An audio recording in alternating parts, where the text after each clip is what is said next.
ഇനി പെട്ടെന്ന് സന്തോഷം ഉണ്ടാവാൻ എന്ത് ചെയ്യണ്ടേ? പെട്ടെന്ന് സന്തോഷം ഉണ്ടാക്കാൻ 2 കിടിലം വഴിയുണ്ട്. ഞാൻ പറയണ പോലെ ചെയ്യോ? ഒന്ന് വളരെ സിമ്പിളാണ്. നമ്മൾ വീട്ടിലേക്ക് എന്നിട്ടേ, കല്യാണം കഴിഞ്ഞല്ലേ, അതെ, വീട്ടിലേക്ക് എന്നിട്ട് കെട്ടിയോളം ഒന്നങ്ങ് കെട്ടിപ്പിടിച്ചാൽ മതി. ഒരുപാട് പേരൊന്നും വേണ്ട. ഒരു 6 സെക്കൻഡ് കെട്ടിപ്പിടിക്കുമ്പോഴേ നമ്മുടെ ശരീരത്തിൽ നിന്ന് ഓക്സിറ്റോക്സിൻ എന്ന് പറയുന്ന നമ്മുടെ ഹാപ്പി ഹോർമോൺ റിലീസ് ചെയ്യും. ഈ ഹാപ്പി ഹോർമോൺ റിലീസ് ചെയ്ത് കഴിഞ്ഞാൽ നമ്മുടെ നെർവ്സ് ഒക്കെ കാമാകും, ഭയങ്കര കാമാൻ കൊയറ്റാകും, മനസ്സിൽ ഭയങ്കര സന്തോഷം അങ്ങ് നിറയും. ഇപ്പം എന്ത് ചെയ്യണം? കെട്ടിയോളം ഒന്ന് കെട്ടിപ്പിടിക്കുക. നീ കെട്ടിയോളം തന്നെ വേണമെന്നില്ല, മക്കളൊക്കെ ആയാലും മതി. പക്ഷേ ഈ കെട്ടിയോളം കെട്ടിപ്പിടിക്കുമ്പോൾ ഒരു വൈബ് മക്കളെ കെട്ടിപ്പിടിക്കുമ്പോൾ കിട്ടൂല.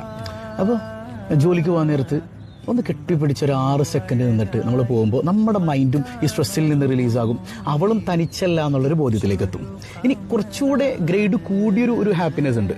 അതായത് ഈ തഹജ്ജുദിൻ്റെ നേരത്തെ ഒറ്റയ്ക്ക് ഇരുന്നിട്ട്, ആരും വേണ്ട, ഞാൻ ഏറ്റവും കൂടുതൽ സ്നേഹിക്കേണ്ട എന്നെ എൻ്റെ ഉമ്മ